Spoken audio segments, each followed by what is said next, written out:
invitado en línea, un gran analista internacional que, bueno, su nombre es Eduardo Martínez, profesor de geopolítica, como dije, es analista internacional y periodista. Bienvenido, Eduardo, al programa.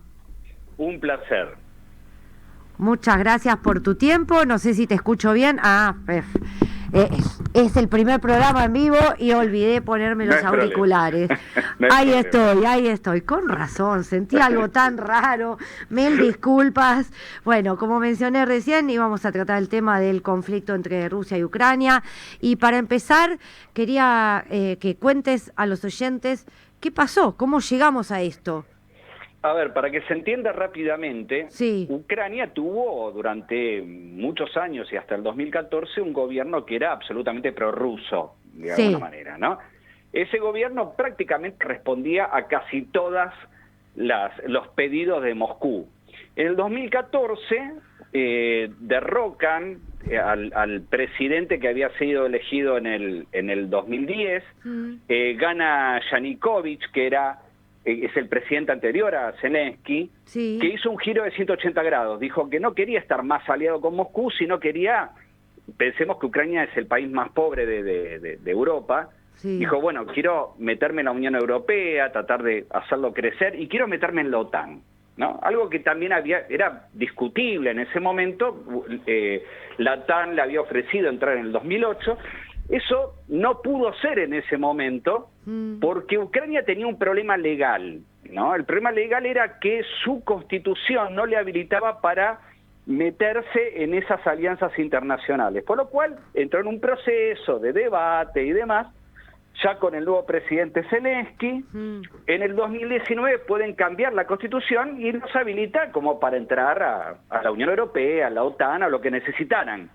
El problema es que vino la pandemia después, todo se paró, y cuando la pandemia empieza a aflojar, Ucrania volvió con el tema de entrar a la OTAN. Claro. Situación que Rusia lo vio como una amenaza. Ese elemento, ¿qué es la OTAN para que la entienda la gente? Es una alianza militar que se crea en el 49, en ese momento, en plena Guerra Fría, para contener militarmente a los rusos. Y cuando la Unión Soviética cae, es para que controlar el expansionismo de Rusia y demás en Europa. Esa alianza militar habilita a cualquiera de sus miembros a que ponga bases en otros países, ponga misiles, y lo que decía Rusia es, si Ucrania entra en la OTAN, está pegado a mi frontera, los norteamericanos van a poner misiles al lado de mi frontera, es una locura, no acepten esto de alguna manera. Hasta ese momento la postura rusa era totalmente entendible, digamos, como cualquier país, como si a nosotros en Malvinas nos pusieran misiles apuntando a decir, no lo aceptaríamos. Hasta ahí era entendible.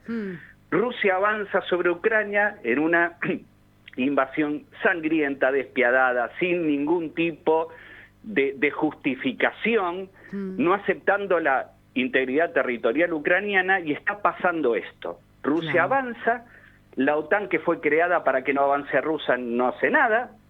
La Unión Europea lo único que hizo fue primero venderle armas a Ucrania y ahora regalárselas, pero no ir. Claro. Y Ucrania quedó absolutamente solo, como suele ocurrir en estos casos cuando las potencias usan terceros países para pelearse entre ellos, y las víctimas siguen siendo los países más pobres. Claro. Tremendo. Bueno, mencionaste el tema de la OTAN y diste, digamos, una descripción de la importancia de participar o de ser miembro, pero ¿por qué la OTAN no le da su apoyo, no envía tropas? O sea, es como que se quedó ahí en el medio con respecto a Ucrania, porque antes, por lo que mencionaste, tenía una intención de abrirle las puertas. ¿Qué pasa ahora con eso? Ahora hay dos cosas en esa pregunta. Lo primero es que es absolutamente casi imposible, diría, que Ucrania entre a la OTAN ahora. Sí. Porque con los rusos dentro, meter a Ucrania dentro de la OTAN y meter a los rusos dentro de la OTAN. Es decir, claro, olvidémonos de que Ucrania, por lo menos por ahora, pueda entrar en la OTAN. Sí. La segunda cosa es que la OTAN no interviene porque dice, bueno, pero Ucrania no está en la OTAN. Tienen la justificación. Yo no puedo saltar por Ucrania porque no está en la OTAN. Si algún país suelto de la Unión Europea quiere intervenir en este conflicto, es otra cosa. Por supuesto, todos dijeron que no. Y la última información que salió hace 10 minutos es que el canciller alemán llamó a Putin. Lo llamó directamente y le dijo que deje de atacar, que se retire de Ucrania y que se vuelva a sentar en la mesa de negociación de una forma responsable. Putin se comprometió de todas esas cosas a una sola, a que va a haber una nueva reunión este fin de semana con los ucranianos, una nueva, la tercera sería, la primera fue el lunes, la segunda fue el jueves, ayer, la tercera sería el fin de semana, para ver si se avanza con el diálogo, pero no se comprometió a dejar de atacar. Es decir, mientras Europa mira cómo Ucrania es destruida por una potencia sin intervenir nadie. ¿Y ahí cuál es tu reflexión al respecto o qué podrías comentar? ¿Por qué está pasando eso? Porque en realidad el cálculo que hace, por ejemplo, la Unión Europea y sobre todo la OTAN, es que si ellos se involucran, la guerra sería masiva, se involucrarían 25 países de golpe y que sería algo incontenible. ¿La explicación es buena? Sí, es buena. Lo cierto es que más allá de eso, la ayuda humanitaria, no armas, humanitaria tampoco está llegando masivamente a Ucrania. La única ayuda que se les dio fue a los refugiados que cruzaron la frontera y ni siquiera la Cruz Roja pudo entrar en Ucrania todavía. No está dentro, está en los países periféricos como Polonia, como Moldavia, como Rumania, pero nada más. Es decir, los que están dentro de Ucrania están absolutamente solos frente a una estrategia de los rusos de las últimas 24 horas con esta toma de la central nuclear y demás, que es tratar de neutralizar la energía ucraniana. Cuando fueron a Chernóbil hay paneles solares ahí que reemplazaban un poquitito, digamos, lo que hacía la vieja central de Chernóbil. Ahora con esta central, para que deje de funcionar, es decir, cortarle la energía, y en las próximas 24 o 48 horas tomar los últimos puertos que quedan, como Odessa, quedar el Mar Negro, dejando a Ucrania totalmente aislada, sin salida al mar. Por lo cual las dejan con poca energía o casi sin energía y bloqueados. Es decir, que la situación humanitaria va a empeorar sustancialmente, ¿no? Sí, es muy preocupante. Bueno, por si algún oyente se conectó un poquito más tarde, les cuento que estamos hablando con Eduardo Martínez. Los que lo siguen por el YouTube ven claramente su nombre, pero bueno, les comento también que es un excelente analista político internacional y nos está contando un poco el tema el drama que estamos viviendo en el mundo por la invasión rusa a Ucrania. Así que bueno, volviendo a las preguntas, sabemos todos que el Papa Francisco llamó al presidente ucraniano y le expresó su profundo dolor. ¿Vos creés que las palabras del Papa en este conflicto pueden ayudar a influir en las decisiones de Rusia o que puede venir algún tipo de alivio al conflicto por su intervención? Las palabras del Papa son absolutamente necesarias, pero lamentablemente en el conflicto no mueven el amperímetro. No han movido las palabras de las grandes potencias el amperímetro, ni las palabras de Estados Unidos, que hay que decir, viene incentivando este conflicto desde el principio, echando leña al fuego, porque es parte de la irresponsabilidad de las grandes potencias. Las únicas potencias que realmente estuvieron a la altura de las circunstancias han sido Francia y Alemania, que han tratado por todos los medios de que se sienten a negociar, buscar una salida pacífica a todo este conflicto, no como Estados Unidos que echaba leña al fuego, no como Putin que invadía, digamos, es decir, terminan, como decía antes, siendo los países más chicos el lugar donde zanjan su diferencia las grandes potencias. Y ya vimos cómo pasó en Siria, cómo pasó en Afganistán, cómo pasó en Irak, cómo pasó en Vietnam, cómo pasó en Corea, y como tantos otros lados que de un lado o del otro utilizan países para pelearse entre ellos porque ellos mismos no se animan a pelearse entre ellos. Y es tristísimo porque están generando una crisis humanitaria, primero, increíble, porque ya hay 1.200.000 refugiados, es decir, gente ucraniana que se tuvo que abandonar el país. Hay 7 millones de desplazados ucranianos dentro del territorio que van con una valijita de pueblo en pueblo tratando de escapar de los lugares de conflicto. Les cuento a los que nos escuchan que Ucrania tiene una población similar a la de Argentina, igual, por lo cual imaginen 7 millones de argentinos en rutas moviéndose de un lado al otro, habiendo dejado todo. Esto está ocurriendo en este momento. Mientras, y también debo decir, necesariamente hablamos de Putin, de Biden, de Alemania, de Francia y demás, la gente es la que termina sufriendo los conflictos bélicos. Claro. ¿Le ves alguna salida o por dónde crees que podría, que tenemos más chances de que se resuelva este conflicto y en qué plazo? Si puede ser en el corto plazo o necesariamente vamos a estar expuestos a esto durante mucho tiempo. El conflicto yo creo que lamentablemente va a durar y creo que la postura rusa es indudablemente ocupar Ucrania y derrocar el gobierno.